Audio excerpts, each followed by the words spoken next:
Comadres. Welcome to another episode of Comadreando Podcast. I'm your host, Marcy.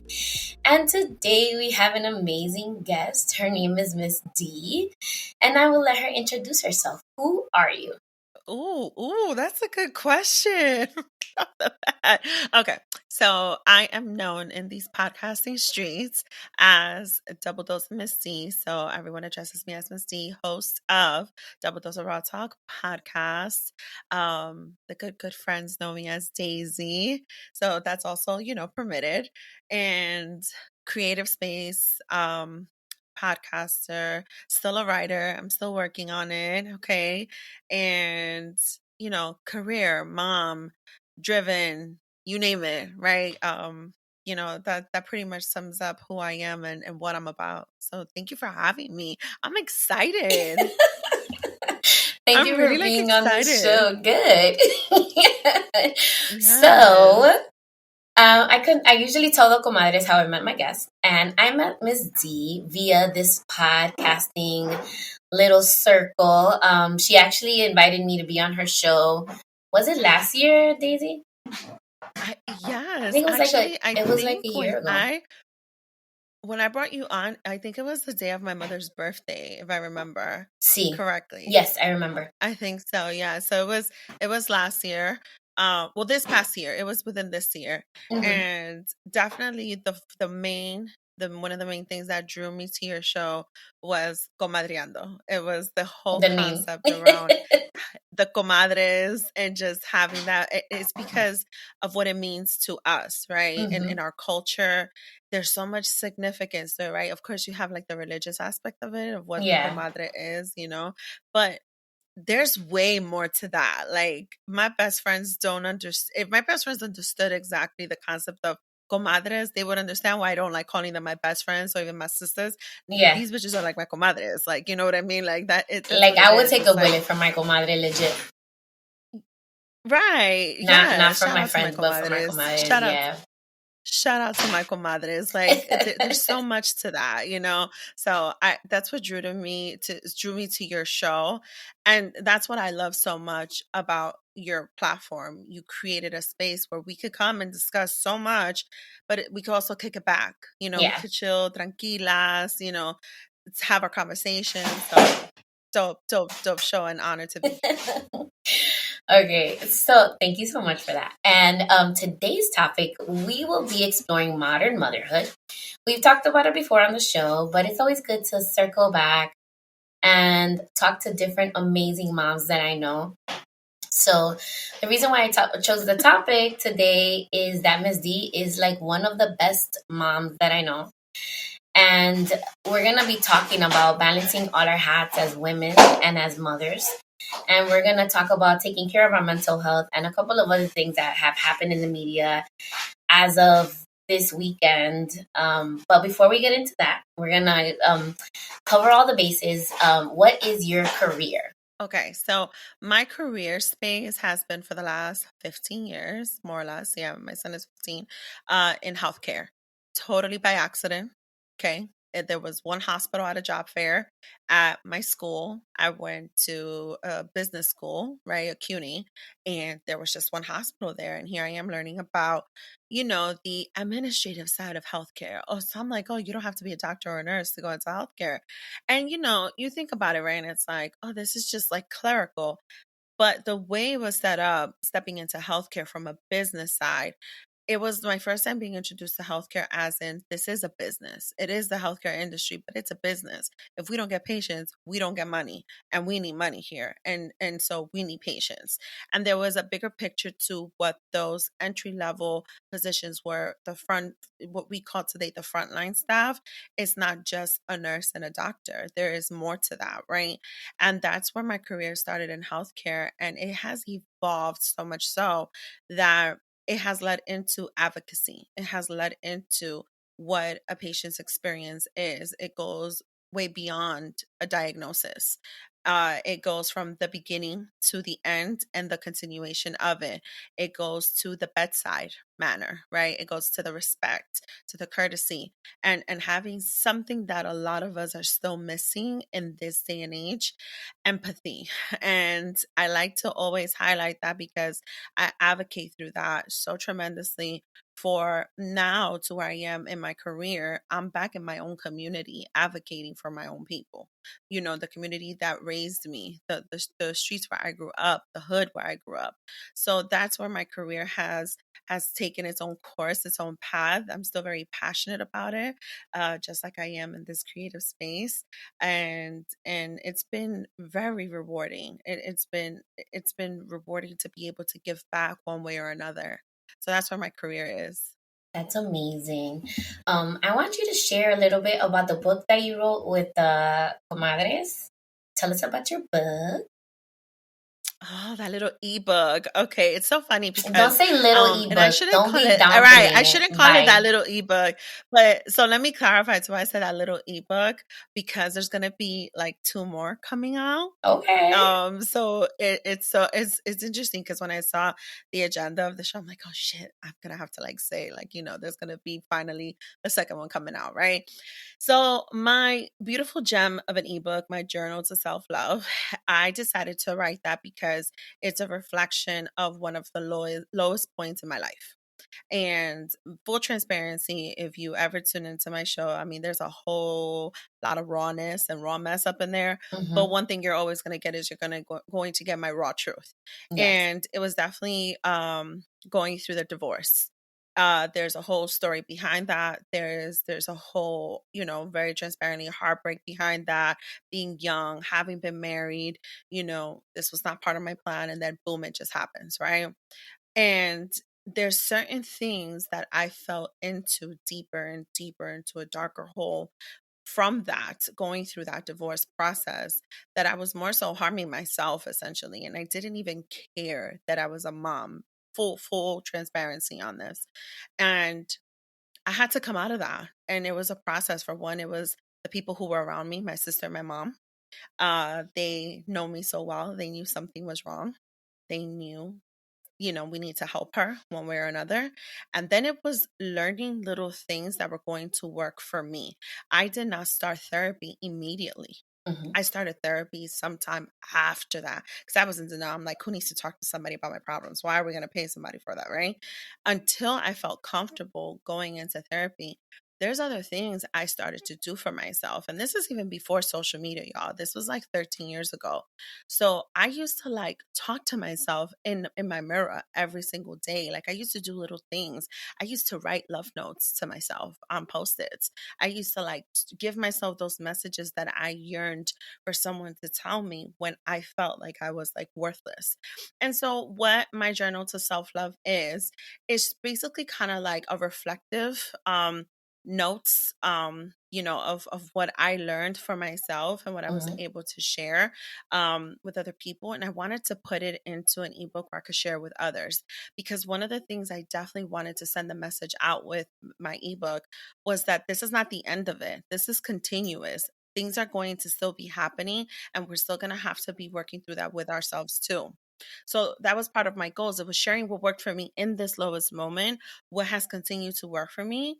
And the reason why there's going to be a second ebook coming out is because this one is going to be more reflective towards my mental health, towards what my experience has been with therapy. Mm-hmm. So many years of therapy, on and off therapy, other things that I've learned throughout the years and more experiences to help me with my continuous healing journey, because there's been other things that have happened that almost brought me back to a low point. Mm-hmm. So that's where there's going to be a second ebook coming in. But that first ebook was a true dedication to, for one, my sister, to be able to share what it meant to have two people who knew me so well help me through that.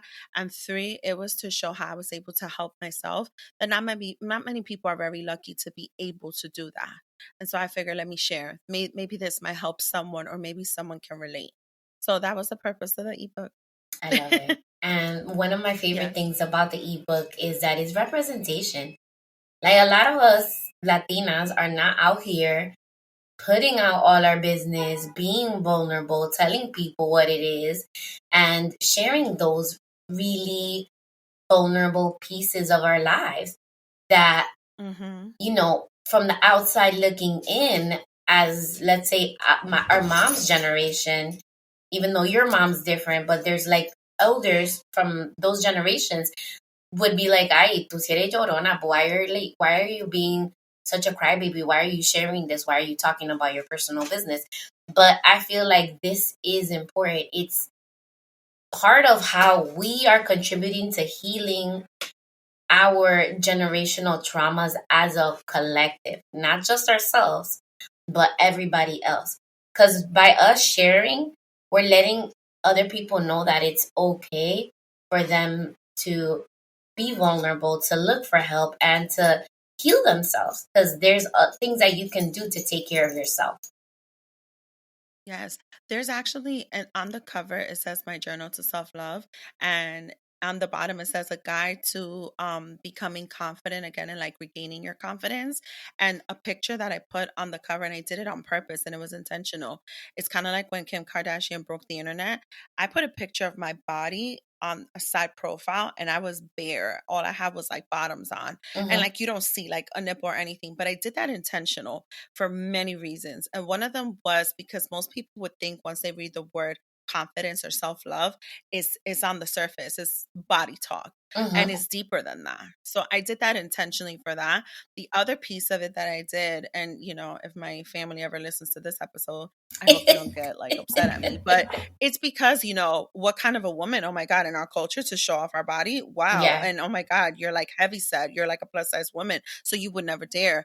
And I wanted to be able to show, yes, confidence can look like this, but confidence also looks from within, and Yes. it's also our mind, and it's also through our healing. So I did that intentional. So it's crazy that you mentioned that, because it's so true. We're breaking so many stigmas on so many levels when we are choosing to share our stories, and we're coming from a community that doesn't really do that or give us a microphone to do so.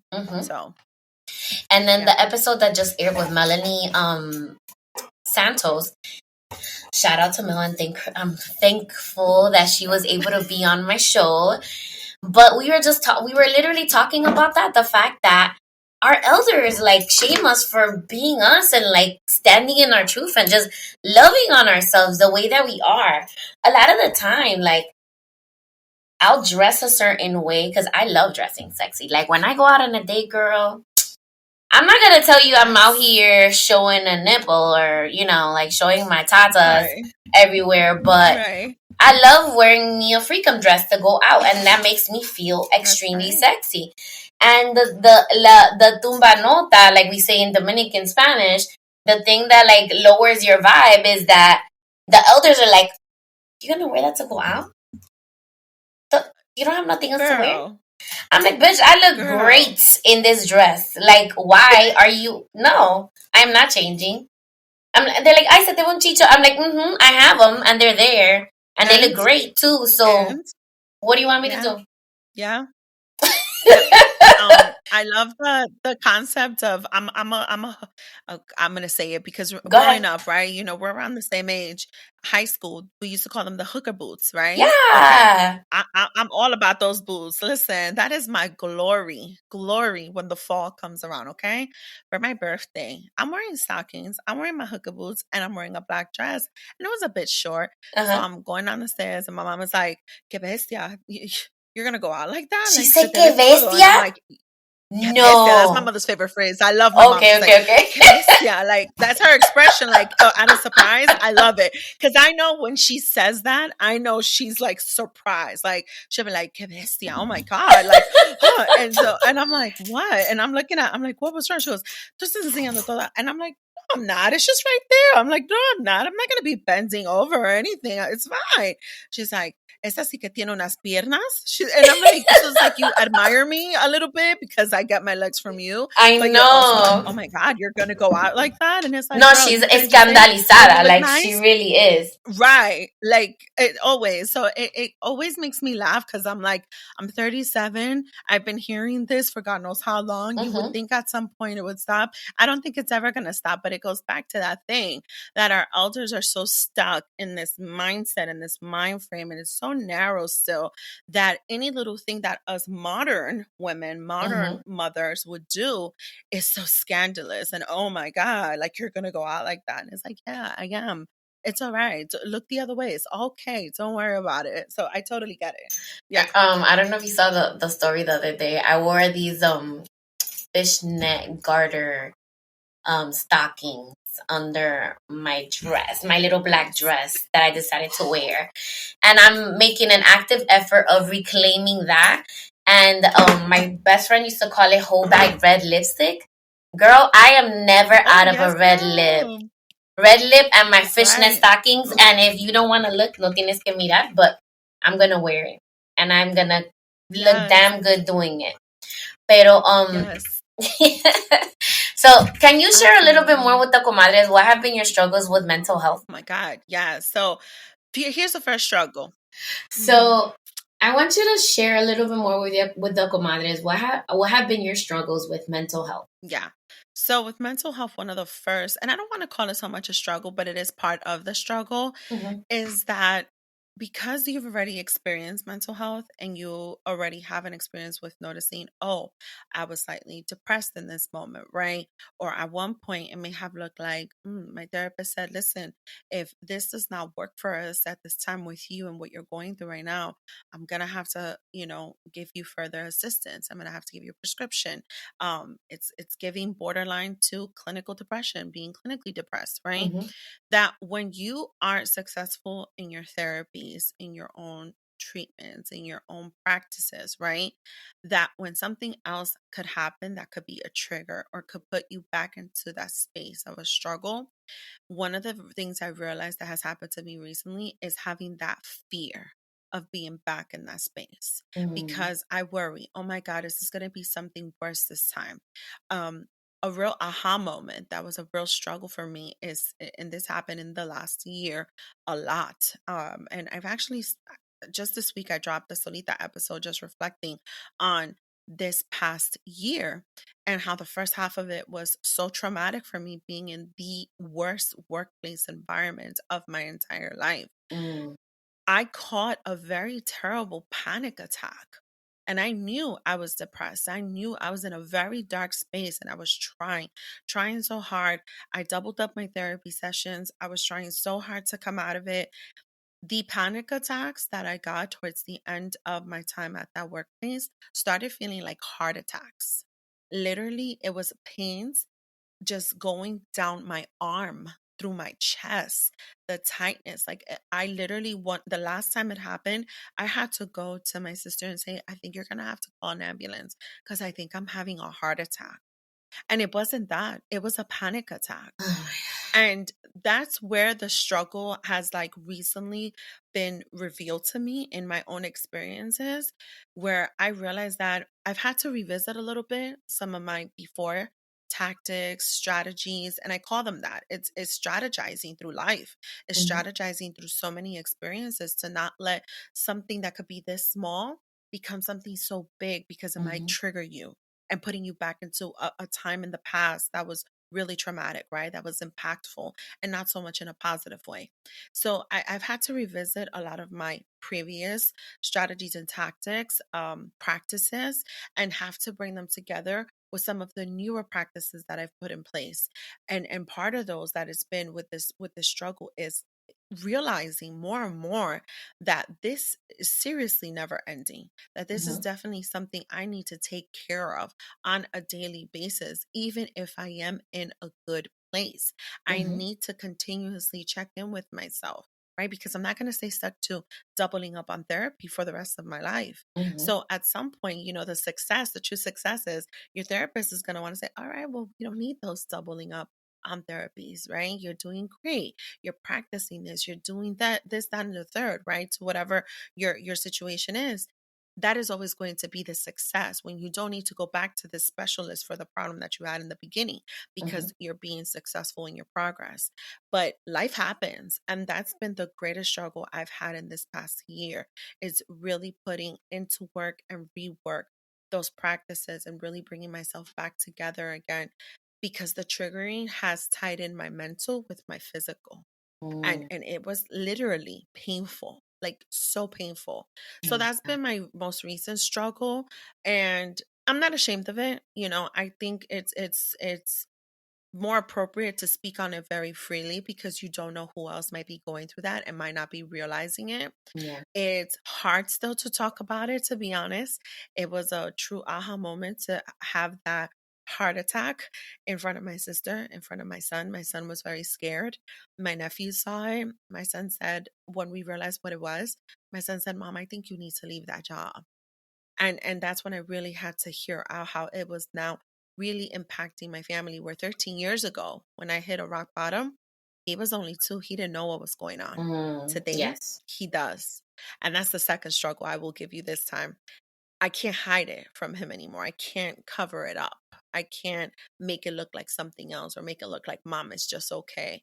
And it wasn't that I was hiding it out of shame. It was because this is the part of motherhood where I'm still learning that although I have those conversations with him, they're not the easiest conversations to have. It's really difficult to Mm-hmm. be able to articulate my experiences and see how his experiences are because I do want him to have a safe space with me. So that's been two of my greatest struggles in the past year, to be quite transparent. But we're there. We're still working through it. I work through it every day. And so one of the things we still have sustained here is we don't talk about what happened negatively like at work. I don't bring home to work anymore, Yeah. even when I'm working from home. Our question is, so how was your day? Is no more how was work. Mm-hmm. It's more so how was your day? Like, did you eat it? So I shared with him what happened today with lunch. And I was like, okay, mom, well now you can eat, sit down and eat. It's okay. Like it's fine. We do those type of check-ins. We no Okay. longer go reflect back to be triggered. Yes, I like Yeah. that. And Hmm.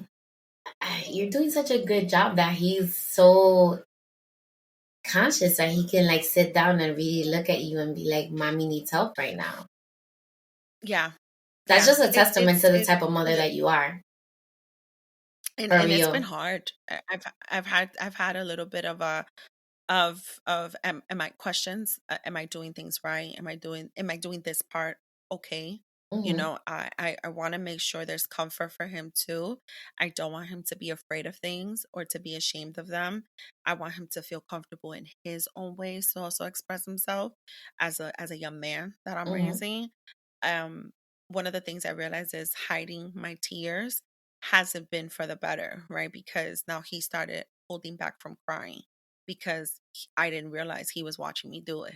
So now it's like, no, it's okay. No, it's Yeah. okay. And so like the other day, I was like, you know what? I just need a hug. And he hugged me and I started crying. He said, but what's wrong? I said, nothing. I just think I just need to cry. I'm just full of emotions. And Mm-hmm. so I'm now stepping into that because one of the things, and I'm sure you can share this, and maybe a lot of the comadres can too, especially as a single mother, society's always real quick to blame us, Yeah.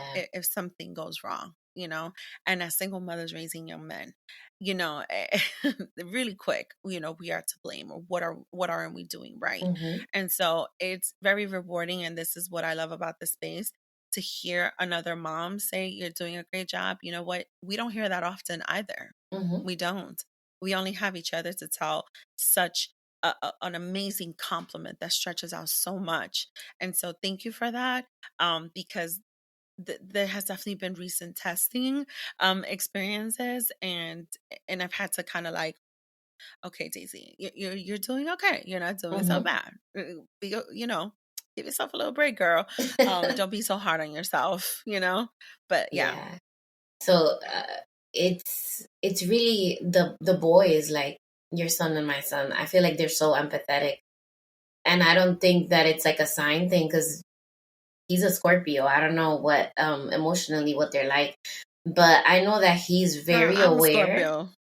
No, but the boy Scorpio is a little bit different than the girls, but in for the most part, he can hear that I cough or I sneeze or that I seem like my energy's off, and he'll be like, "Mommy, are you okay?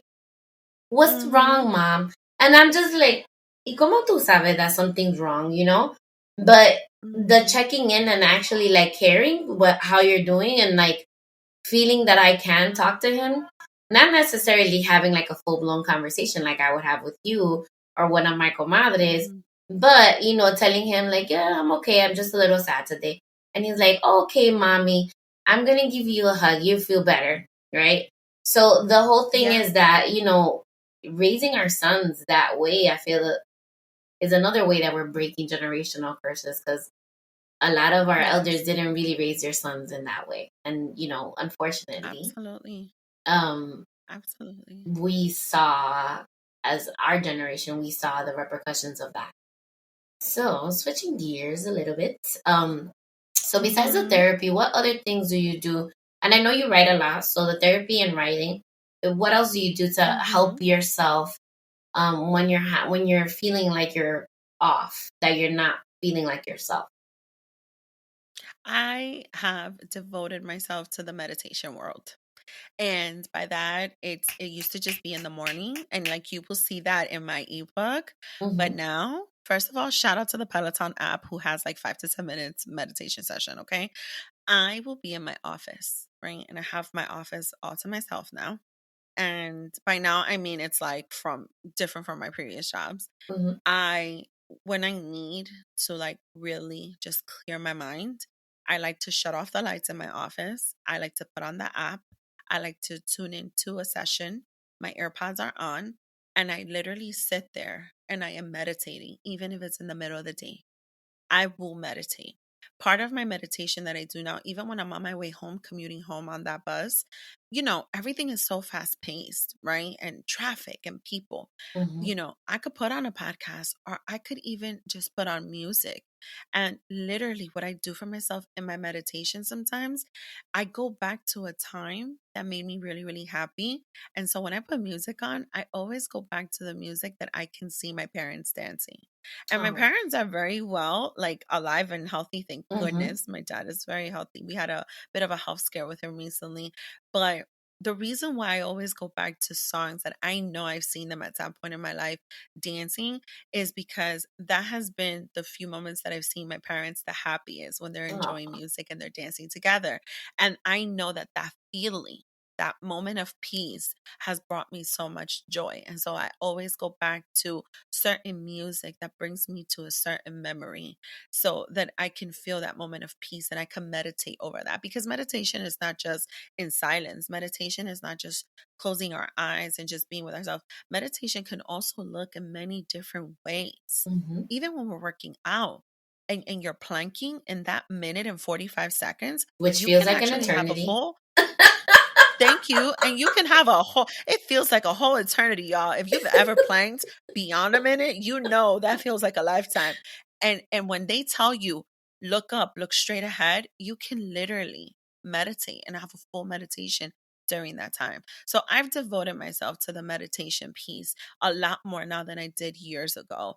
And it has helped me so much to really connect with my body and connect spiritually and with my mind. It has helped me so much. So I'm a huge fan of meditation. Absolutely. I love that. I love meditation too. And I love that you said that meditation doesn't necessarily mean you're sitting there in lotus pose and you're just, sitting in silence.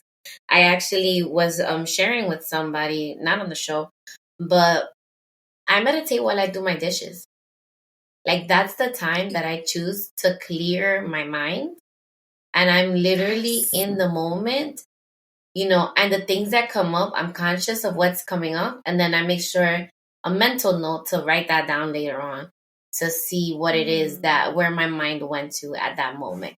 And then hmm through the practice of meditation, like daily meditations, it's easier to pull myself back and not get mad at myself for hmm having that. Because the thing is, when you're first meditating, you're like, God damn it, I can't concentrate, But now you're mindful of those thoughts. you see them, and Yeah. it's like you're letting them go. You know, they're going back Mhm. where they came. It's kind of like una brisa. It's a wind, right? The thing comes Mhm. in and then it goes back out again, and then you know you continue with your meditation, which is so special. Mhm. Um, Mhm. so besides that event of the divorce, what else made you Mm. look into deeper healing? Because I know you're also on a spiritual path and you've been, you know, doing the work to heal yourself. So what Mhm. else made you look deeper into healing? So this is actually a really good question, and I'm going to be honest about this. I don't know if I've ever really shared the details to this. One of the things I've definitely wanted to work through with myself was coming back to my faith. So I know spiritually, that's one moment, and then it's your faith, right? Wherever your religion falls into. Mm-hmm, And the reason why I say coming back to my faith is because I wholeheartedly believe that faith is what's in has the true power of whatever it is you believe in. There's mm-hmm, no set in stone of what you're supposed to believe in. So if you're full throttle, deep into spirituality, great. Let your faith be so strong in that is what you believe in, right? If mm-hmm, it's a mix of both, if it's into religion and spirituality, that's fine too. But it's your faith. To what level you have your faith, whether it's to your mm-hmm, universe, right? Whatever that is. And so when I say I wanted to come back into my faith, I always knew how strong prayer was for me, right? And so I know spiritually what that is for me. But I've been feeling for quite some time like something else was missing. I was a young woman, who used to go to church with my mom. I would read during church. I would read in the English mass and the Spanish mass. Okay. mm-hmm, Like I did all of that. And I always felt connected to my community. I always felt connected to my language, to the languages I can speak. I felt like there was a connection there, right? Because I felt my faith so strong. Something happened around age, I want to say 28, 29. I don't want to give the name so much because it's not something I've ever got permission to speak on. But there was someone that I knew from mm-hmm, high school that passed away very suddenly. And we were friends back then. mm-hmm, And it was a shocker to many of us. It was very hurtful. It was very painful.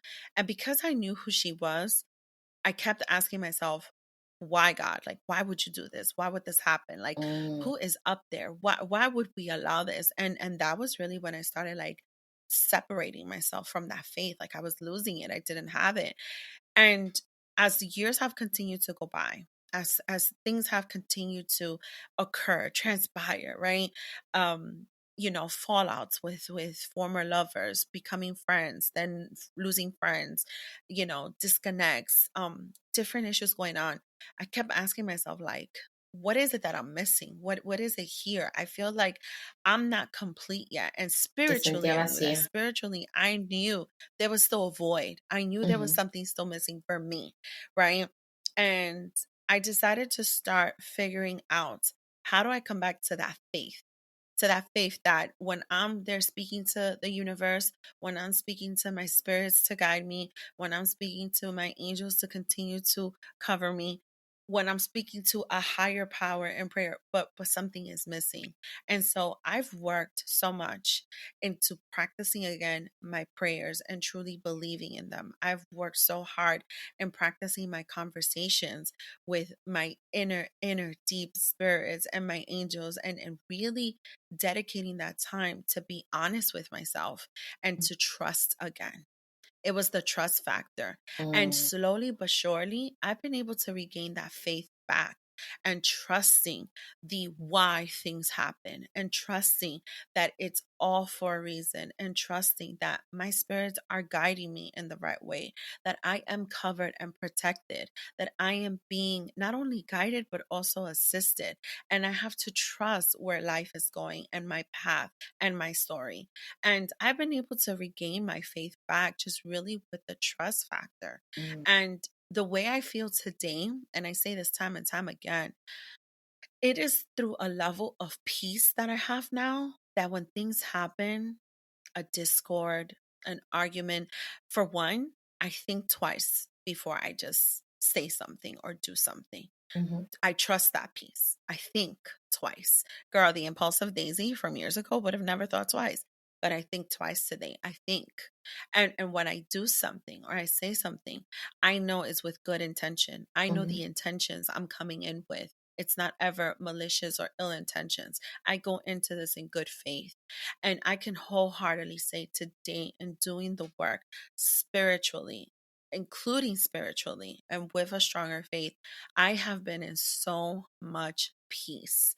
And it has been the best that I've ever felt, sitting in this peacefulness, just knowing where I am spiritually, mentally, emotionally, and faithfully.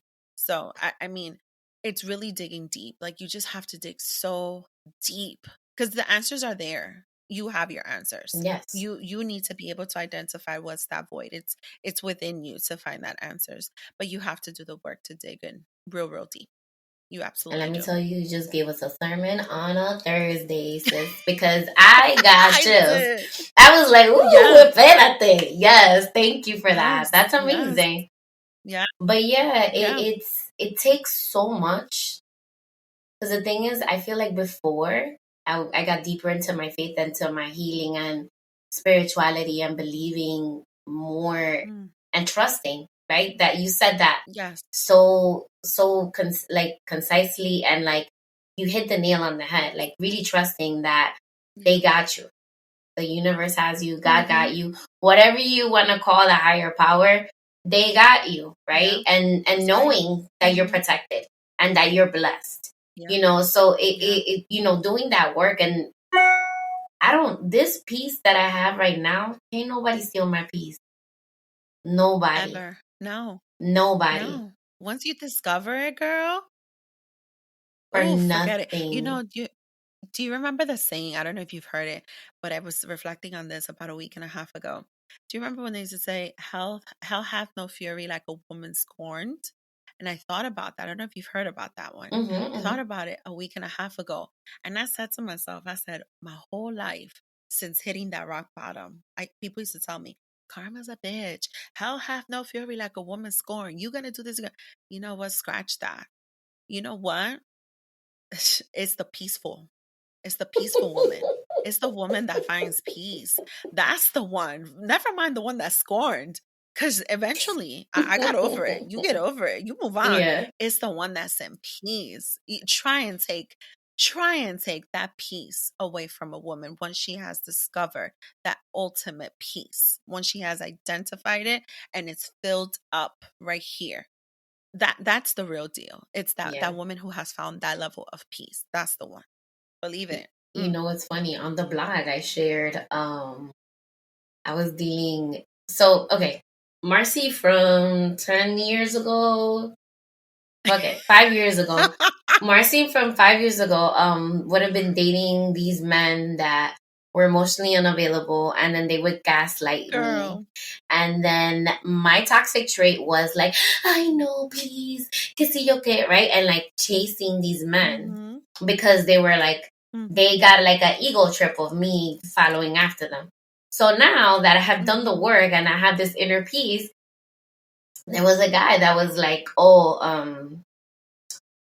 I hope he hears this, but he was just basically like he was like, oh, I don't know if we should keep talking, da da da da. And I was like, whatever you want to do is fine with me. Really? Yo, ¿pa qué fue eso, loca? He went crazy. He was like, Forget it. They get more offended. He was like, no, I'll meet you up this weekend. And then like it was just too much. Like he was like texting me at 3 o'clock in the morning, and I was like, no, homie, I'm good. Like I really meant that. Like peace be with you. Dale pa allá. I really no. I don't want to be in those kind of situations anymore. But I guess this is his pattern, right? He gaslights women, makes himself emotionally unavailable, makes them chase him to make him feel good about himself, and then, you know, he keeps that cycle going. But when I didn't bite the bait, he was like, so his response. No, his response, he did, like, you remember those guys from the hood that they used to be like, mops, and then you wouldn't respond, and they'd be like, you ugly anyway. That's what he did. He was like, I'm so relieved. He's like, I'm so relieved I wasn't attracted to you anyway. I was like, what? You know, okay. So I sent them the emoji. Right? I sent them the emoji. I was like, aye, Captain. I mean, what do you want me to tell you? I was not going to entertain and go back and forth. Yes, I did. I surely did. The emoji with the two fingers to the head, saluting. I see. Ay, Us. boss. Let, Dale para let allá. me tell you something. Let me say something. There is something about, we live in an age today where dating, even for the modern woman, the modern mother, right? Mhm. Um, it's not difficult so much so because the dating pool is like so small. I don't think that's what makes it so difficult. It's really the issues that people have individually with themselves that makes it difficult to date. Yes. I was Okay. saying that the other And day. and so when you say, oh, he was emotionally unavailable, it's like, what did you really want from this? Because I, till this day, will say this: my piece falls into honesty and transparency. You will know from the very beginning what my determination is about what I want with you. Mhm. What is my interest? You will know from the beginning. You will. You're going to catch that drift. I'm going to fill you out, and eventually you're going to know. And it's going to be communicated. But a lot of people, and I'm going to say people because it happens to some men too who are very Mhm. direct Mhm. and very honest. A lot of people in general, they pretend that they're okay with certain things, and it's truly because they don't know themselves and they don't know what they want and they don't know what they're going to be okay with. And so this Yes. is where they waste other people's times. That and part. and then you go and you do things with ill intentions, and this is why intentions is so big. Like a Mhm. gentleman like that, I'm gonna call him gentleman because I don't know him from a hole in the wall, right? But I probably am giving him too much credit here. But a gentleman like that, right? Could you even see yourself having very civilized Never ever. conversation? You can't. Why? Because he is just such a person with ill intentions that you can't even keep a person around like that for a friendship, because Bro, he felt the need to go and find a way to hurt you in a I sense, mean, I mean, it to just see it how just he could lit get off his my way. back at the end of the day. But I was just like, and then the thing is, like, he would be like, "Oh, I want to talk to you on the phone," and then like when you're talking on the phone, he's all nonchalant, like como que no le importa, and I'm like, bro, ¿para qué estamos hablando en el teléfono? Why are we talking on the phone? I don't Like, got let me time. tell you, show me the interest. Like, I am a mirror. Right now, I'm a mirror for everything, for everybody, and for everything. So I'm gonna show you the same amount of interest you show me. Yeah. I'm not gonna be Yeah. like going mad hard, like no. No. It, Sorry. it is No. a what is it? It's a seesaw. It's gonna be a balance in there Mm-hmm. somewhere, and if there's no balance, then Marcy's gonna hop off the seesaw when it goes down. That's it. Because I'm gonna be like, my spirits told me to not waste my time with you. That's what my spirit says. That's my liner now. My spirit sent me a message and said, this is over. That's how my liners go now. my Yeah, I'm angels. telling you. That's what, it's my angels. They guided me this way, not this way, this way. Oh man. I can't. I love Oh it. man. This is such a good Oh wow. conversation. Okay, so let's get messy, like you say on your show. I love that line. So we're gonna talk about messy topics that I really want to get your Mm-hmm. perspective on them.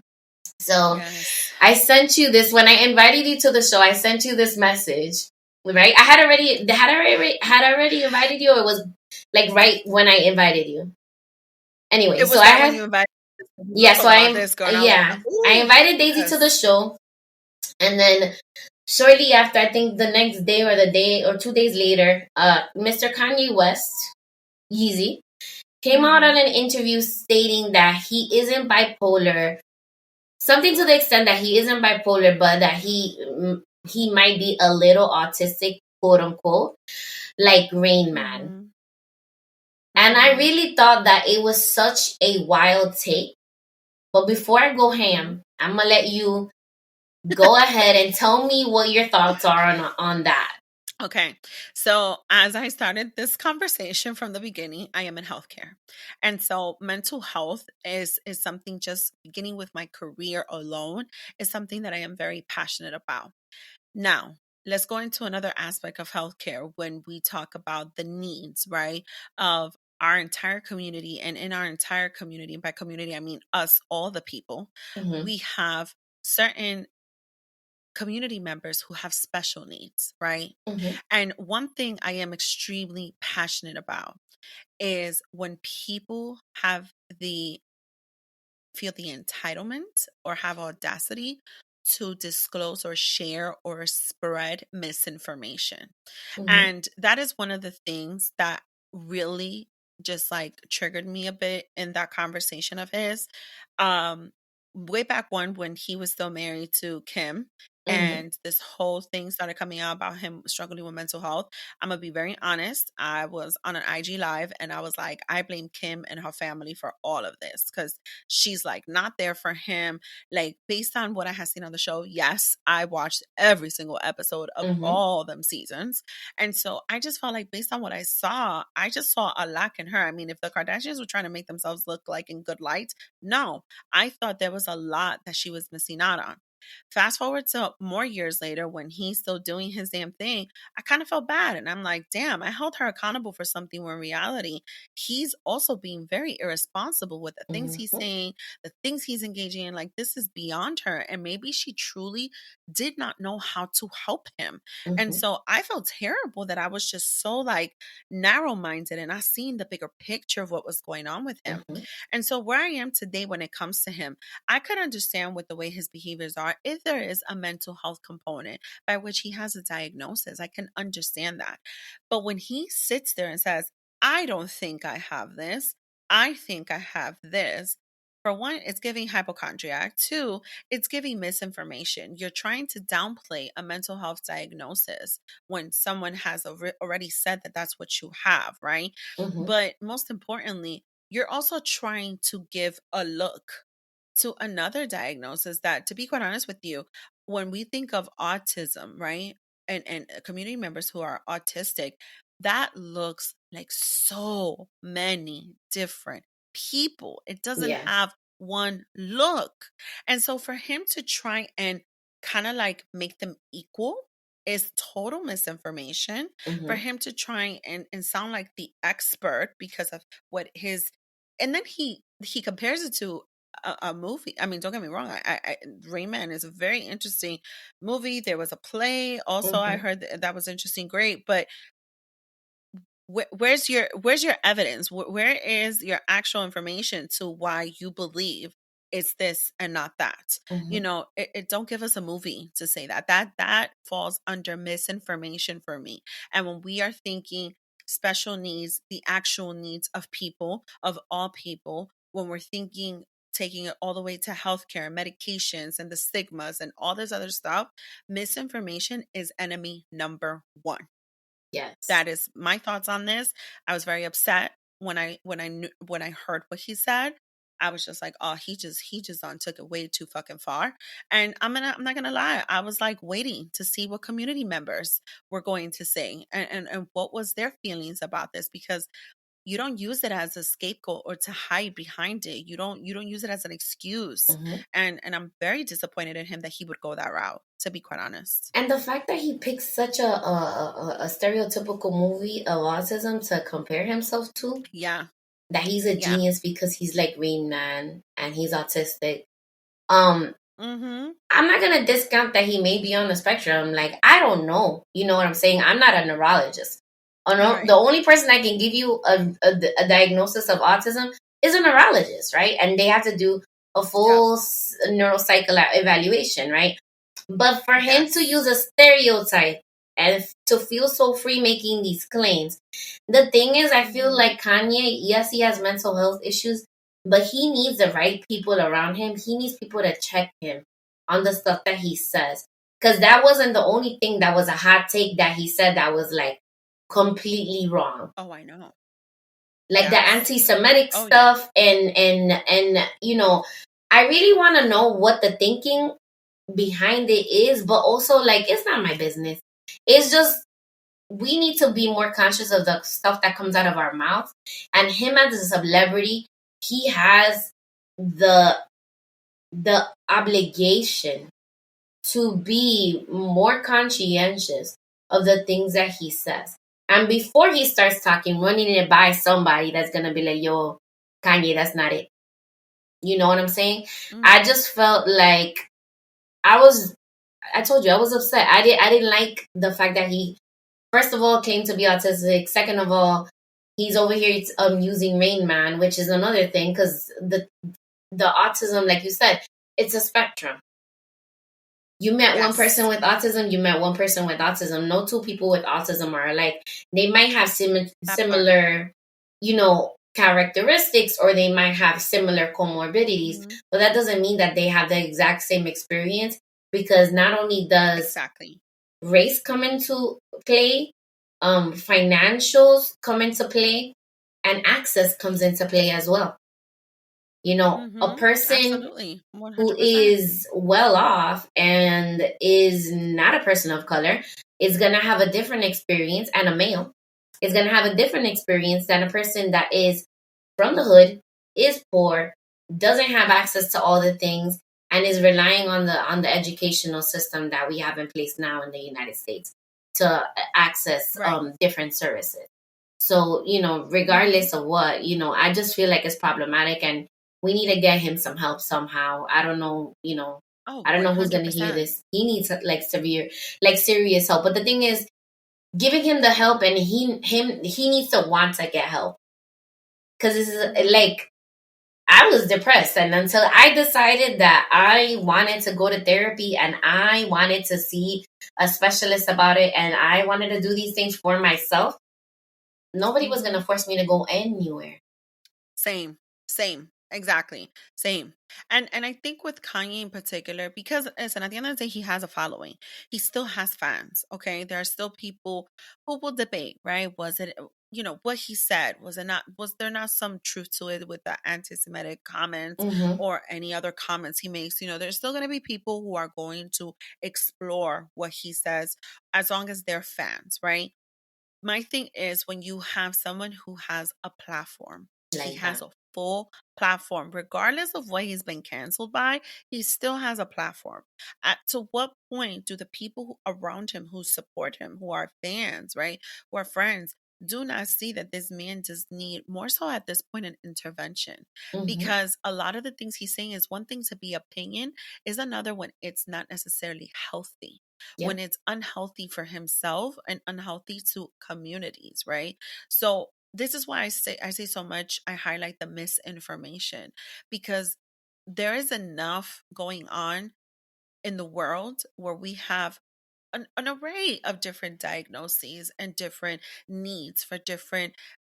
I don't like to call everyone patients. At the end of the day, we're community members, right? We're all part of the human being species community here, right? Mm-hmm. Let's call it that. And we have so much that we deal with that the more we try and educate ourselves in, to try and see how we can help ourselves, Mm-hmm. what type of treatments we need, what type of course of care we need, right? And so when you have someone with such a strong platform who comes on and takes away from one diagnosis to want to throw it on another, right? And to your point, it's a community that is still very much so stigmatized. Autism, believe it or not, I mean, well, I'm sure you believe it because you form part of this community, having your own child, having specific needs, right? Mm-hmm. I have seen in healthcare when people come in who are not informed or do not know, or first time parents, and the first line that comes up, something's wrong with him. Something's wrong with her. It's like something is wrong, right? Mm-hmm. Because they don't recognize what it is, right? Or they may just be different, Mm-hmm. but it's like there is something wrong. And so when you think about the misinformation that he spewed in that moment, it's kind of like, no, it's not this, it's really this, but I'm a genius. What exactly are you trying to say in this? Yeah. Like, what were you trying to say? Complimenting one over the other, trying to downplay one from the other. What were you trying to do? Because it's Mm-hmm. still giving very much so misinformation. And that's the part that I find very hard to continue to support this man. Yeah. When you, as someone who has a platform, is giving misinformation about some serious topics of conversation and factors of life for many people. So those are my thoughts. That's my take on his wild takes. So, and then the thing is that there's other actors that go on and they're like, you know, I think I might be on the spectrum. Like, there's been people like Seinfeld that have said things like that. The guy that did Silence of the Lambs, what is his name? Oh my Oh my gosh, God, why did I just forget? I'm gonna look it up. Good Well, Lord. Silence of the Not Lambs not us actor. forgetting someone who's like I cannot, and I just posted him the other day. Silence of the Lambs. Here we go. Anthony Hopkins. Anthony Hopkins. God forgive me. Anthony Spirit Hopkins. forgive me for forgetting that name. Dan Aykroyd, Anthony Hopkins. There was a bunch of them that have said that they think that they might be on the spectrum, but it wasn't like, oh, I'm a genius. This is why, because I'm on the spectrum. Mhm. It was more like, oh, I'm Mhm. seeing more people with autism and I can relate to a lot of these traits. And it was kind of like Mhm. more of a curiosity. And Anthony Hopkins actually got diagnosed at the age of 77 with autism. Mhm. Okay. And so here's the thing in that example, Marcy, if he said I think and then he went to see if in fact, I could commend him for that. Mm-hmm. I can commend him for believing that there might be a case for him, a situation, because he recognized certain things.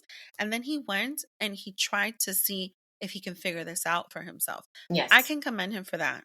I could give Kanye a little bit of credit if he actually tried to do that for himself, but he's not. He's just all of this. Running them out That's the problem. all the time. Yes. Yes. So Kanye, please get some help. We want to see black men win, and right now Yo, for real. is given a lot of misinformation and Yeah. miseducation of the masses at this point. Yeah. So moving on to a little bit more sad topic. Yes. We're Yes. recording a couple of days after DJ Twitch, Mm-hmm. who was part of the Ellen Show at one point, took his life. So Mm-hmm. the most shocking thing for me and the ladies of the network, because we have like a gallinero group chat. Um, the Yes. biggest thing of the in the group chat was that he seemingly was okay. He literally this weekend what I believe this weekend was the anniversary with his wife, Mm-hmm. and he was recording TikToks with her and posting them. And it was just really shocking. And my condolences to his family and his loved ones. Mm-hmm. But Absolutely. you know, and this is gonna sound so cliche. It's like a lot of people, you never know. Like Robin Williams was like one of the biggest ones for me, and you never know what people are Mm-hmm. going through because they could be smiling, but inside they're like crumbling at the Mm-hmm. foundation. So I saw this post by Emily De La Cruz, which is somebody I love and I follow. And she said that the whole rhetoric of check on your strong friends is played out. Okay. And Mm-hmm. the reason why she said that is because it's almost as symbolic to the Black Lives Matter, putting a black little Mm-hmm. box in your Instagram, or blacking out your profile picture for the day, because it, Mm-hmm. it it turns out to be more performative than actually finding a solution. Because the thing is, with the way the culture is set up nowadays, people are not willing to actually help other friends when they're going through those deep cycles of depression. A lot of people are not willing to, you know, dive into the cave and fish that person out when they're at their Mm-hmm. lowest in that moment. I just wanted to like kind of point that out and see more or less what you thought about that, because I feel like she really hit the nail on the head. Because the thing is, a lot of people, Mm-hmm. because like when at least when I'm going through depressive episodes, a lot of the time I'm just like, people text me, people call me, I don't pick up because I don't really want to deal with them. I don't want to, force myself to like interact with that person because I'm Mm-hmm. not where I need to be at that moment.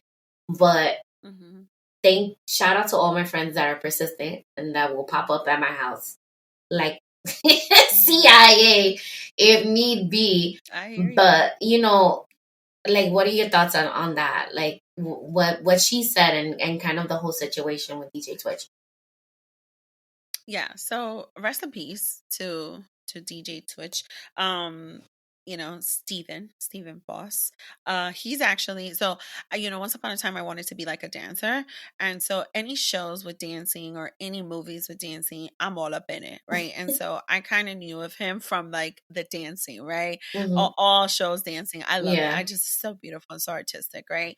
And so I've known him since then, but being able to see him on Ellen, of course, more frequent, was very, very beautiful because you really got to see a different side of him, right? And it's really sad. It definitely took me by surprise. I was totally gasped for air when I saw that. So heartbreak. I literally was at a loss for words, Mm-hmm. right? And then I started saying like, oh, you never know what people are going through. Of course, I agree. You never do. You start seeing the check on your strong friends. He was smiling to the very last. He's always been the one to always be there for people. So many celebrities who knew him were posting like, I just saw you. You were fine. Like, you look so happy, And so here's my thing on this with what Emily wrote, because I follow Emily too, and I saw what she wrote, right? And I want to be very transparent on this. I am actually someone who has dealt with her depressive moments too. And I am one who, because I want to believe and I want to trust that because of what I've been exposed to in my career, I've seen people who have made actual attempts. Obviously, I'm able to speak to them because they weren't successful. Okay. Anyone who's been successful at the attempt, I don't get to talk to them. I've seen people who have made the attempts. There is no official look to this. Some have looked extremely sad. One of them, in fact, I remember, and I'm not disclosing any patient information here, so I'm not trying to lose my career, but one of them I remember said that she was sad she didn't succeed because she was at peace doing it. She felt happy knowing that she was going to make that move and that she was going to be done with what she was experiencing. So I believe there is no actual look to this, and this might be a trigger, and so we should have probably thrown in a trigger warning there with this part of the I'll put it at the conversation. beginning of the episode. But it doesn't have a look. It just doesn't. It looks, again, so many different ways that we can cope with things and deal with things. And we can smile, we can cry, we can be upset, we could be serious, we could be in the moment, we could be thinking, we could be on a high, right? It just looks in so many different ways. I say all of that to say, because we do all cope differently, so funny because I kind of put an IG story today, like just a sequence of just conversation and thoughts. And it's really giving people that grace and the space to cope and deal with things in the way that they know best. And the reason why I say that is because I am one that it might take me some time to answer a text message, but I answer. And the reason why I answer is because I also don't want to give that scare to people that I love because I'm in a depressive moment. Because I think about what that side looks like because of what I've experienced in my career. I think about that. A lot of the time when a person's in a coma, I don't get to talk to them because they took an excessive amount of pills. I talk to their family. And so to see what their family goes through too, it's heartbreaking. But again, not all of us are exposed to that. Not all of us have all those lenses, right? So I only have certain lenses because of my career. And so I say all of that to say, give people the space and the grace. Give them that opportunity to cope with things and deal with things. I've also been that friend that I've texted and I've texted and I've texted, and I don't get an answer till like a week or 2 or 3 later. But I knew something was wrong. And eventually that my best friend will come around and say, and shout out to my best friend because we do it to each other. We come around and say, yeah, something's been wrong. Something's been going on. And so what do your friends say? I knew it. I knew it because this is not like you. I know when you disengage a little, right? I've also had the friend who the friendship has been lost because I spend months, about 7 to 8 months. Hey, just checking in on you. Hey, just seeing how you're doing. Hey, we were supposed to meet up. We didn't. I've called, no answer. I've texted, no answer. And at that point, it became a very blurry line to me where I feel that, again, the space and the grace of letting them cope and deal with what they're coping with and dealing with, right? But also accepting that they just don't want me to be a part of that. Okay. And the reason why I have to highlight that is because in me thinking just how bad the situation might be for this person, assuming that it revolved around depression, right? I'm going to say assuming, because at one point I said, oh my God, what if he had a heart attack and he passed away and his phone is just gone? And no one's answering me because of that. Like I thought the worst. And then it started triggering me. It started triggering my own sadness. It started triggering my own worries. And it started triggering my own depression. Scared for someone else who I wholeheartedly have love for as a friend. And this is why I highlight the grace and the space for people, right? To identify. I believe Emily also highlighted like who are those people who she knows are going to be there for her.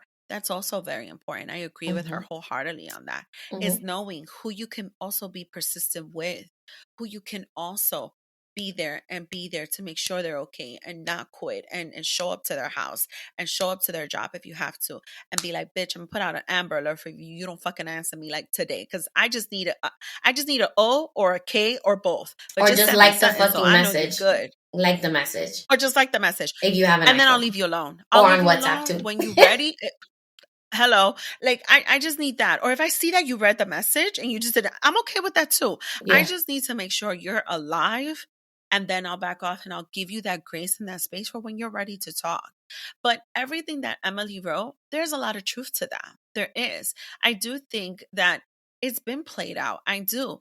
I am the person who has totally posted the black square and the icon, but I'm also the person who continues to contribute to Black-owned businesses, to Latina-owned businesses. I am that person who doesn't just sit there and say, yes, us Latinas are underpaid.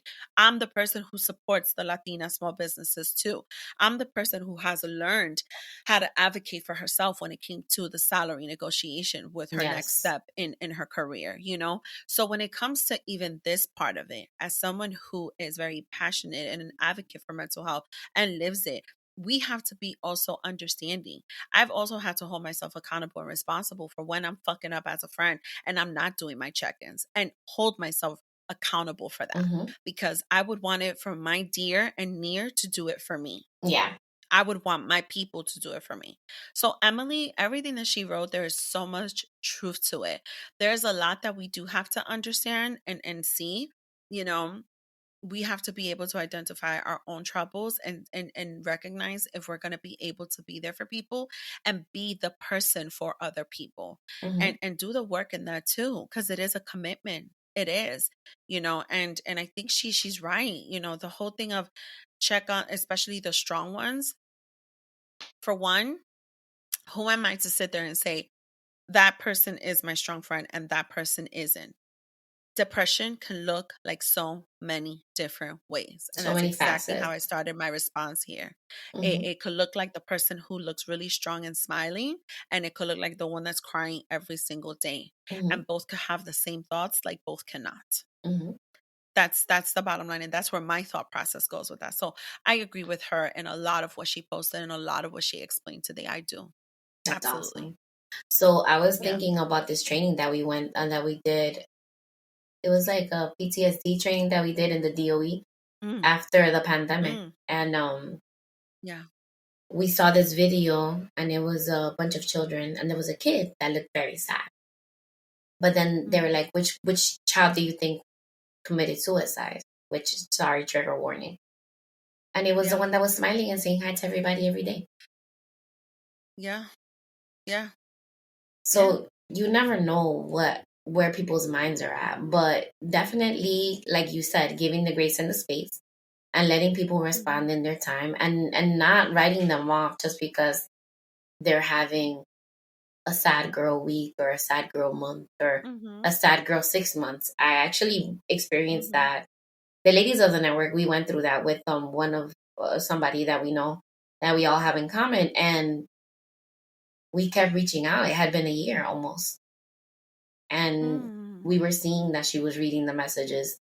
And then at one point she just stopped reading the messages, and then we just all rallied and like moved cielo, tierra y mar. We moved everything to find her, and we found her. And you know, something had happened. It wasn't, thank God, it wasn't anything that wasn't something that she could recover from. But she was going through her mental health issues, and you know, she was spiraling at one point, and then we were giving her the space and the grace to, like, you know, reach out to us when she was ready. But we found, like, we had to find her, like we had to reach out and like make an active effort. Other people from our friend group were like, no, fuck that, because I've been depressed, and you know, that's fucked up, and you don't do that to your friends. And I'm just like, you're being a little selfish, because like I can tell you right now, there's days that I'd just be laying in bed, people text me, and I'm just like, fuck it, I respond when I respond. Like, I don't want to talk to that person right now, and it's nothing to do with them. I don't have the mental I don't have the mental space to hold space for them to have that conversation or to explain why I'm feeling like that. Or maybe I need to sit down with myself and analyze why I'm feeling that way. I haven't really like done the work to figure out why I'm having a sad girl, a sad Marcy moment. Yeah. And you know what's funny? I wanna elaborate on something you just said because I want to clarify this. When I said the friendship was lost, it goes hand in hand with what you say. Don't write off a person. When I said the friendship was lost, I meant that I now realize that when I said, oh, maybe that person no longer wants me to be a part of their life, right? Mm, I realized that we no longer have that closeness and what our friendship mm, once was. But when that person resurfaced, there was an attempt to connect, and unfortunately, we're not going to be able to connect how we once were.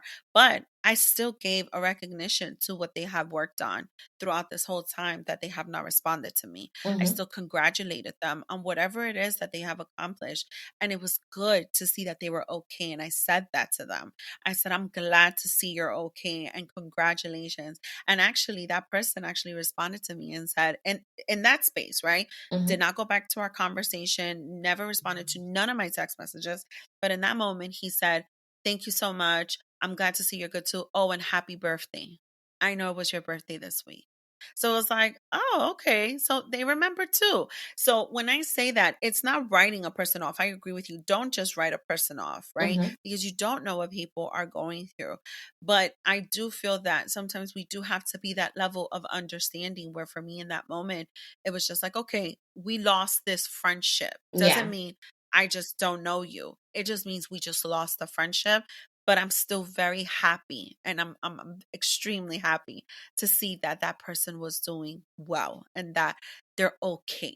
And yeah. that in itself was enough for me in that moment. So I agree with you. It's not about just writing a person off. Absolutely not. And it takes maturity. And I love that you added that you were happy for the transition and the changes that person Oh had gone yeah. through. You know, so Oh yeah, for sure. that is amazing. So through your healing process, how has that helped you? How has the new knowledge helped you be a better mother or become a mother in a better way? That's a really good question. So, okay, remember when I said you don't write people off, right? Yeah, So, I am actually the person who in other situations I am the happy-go-lucky cutting people off, right? But I'm gonna admit that I am. you're But like the you reason get a I say block, is you get because a block, you get a block. so, okay, so wait, I actually don't block people. No. Let me explain. No, when I say I just cut people off, I stop speaking with them. I stop socializing Mm, with them. If they want to block me, they can. I don't need to block you from my life. I just don't need to socialize with you. But I remember I said I don't do things with ill intentions. So when I make the decision to cut a person off, there's a reason. There's mm-hmm, always a reason to that. I don't just do it just for fun, right? But I say that to say, because I realized that a lot of those moments could have been fixed or probably addressed if we would have just had a conversation. And it takes two mm-hmm. to tango, right? So it Yeah. takes two parties. And so one of the things in my healing process and holding myself accountable and being responsible with my actions and my decisions too, and looking back and saying, okay, maybe in this instance I could have done this a little different. Mm-hmm, Maybe it could have had a different result. How my mothering looks like now, my son came up to me just a week and a half ago and shared that he had a moment with a friend who he thought, they were going to start dating, didn't happen, but they lost the friendship. That mm-hmm, person not only just stopped talking to him, but completely blocked him. So I said, well, what did you say? What did you do? He's like, Mom, let me show you. He showed me. I'm like, you know what it is? Maybe that person is just not ready for that. You guys are young, right? mm-hmm, Maybe she thought she wanted something and she realized she didn't. Maybe she doesn't want to mess up the friendship, doesn't know how to tell you, right? So I said, so what you have to take from this is don't just cut her off. Don't just do that because your mama is the person who will do that when she feels that something's been done wrong to her. But if she ever comes around, hear her out. Hear what she has to say. Speak your truth. And maybe your friendship doesn't have to be exactly how it was before, but maybe you don't have to cut that person off.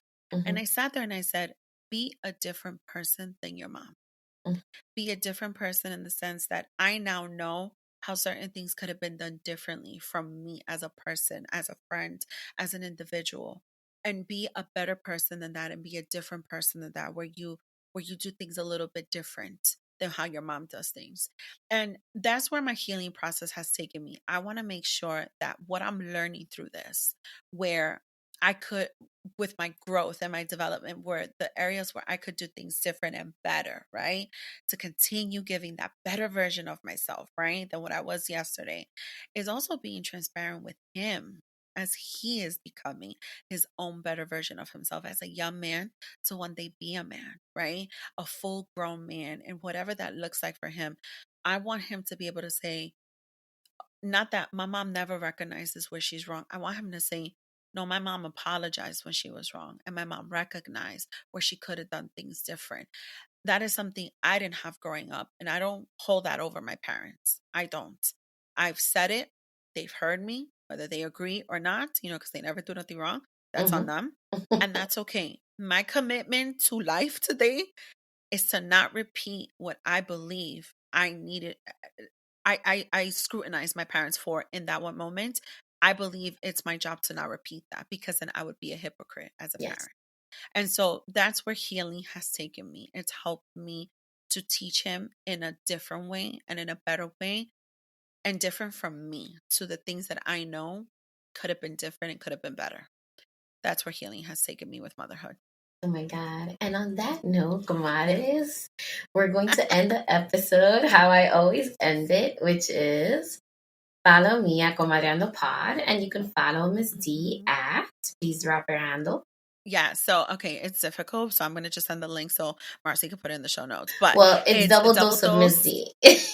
C, and there's some like underscores in there and like a period and whatnot on IG, but also the show is Double Dose of Raw Talk. I am on IG, Apple Pods, and all that. There's a pretty dope episode I have with Marcy on that is so dear to me, that you came on to share your truth and your story. But yeah, this is a beautiful space, and thank you so much for having me here.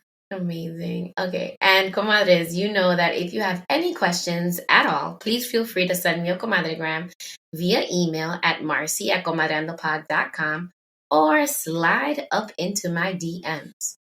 Thank you for spending time with your comadre. Bye, everyone. Hello, comadre. Hey, comadre. Do you have a minute for comadre time?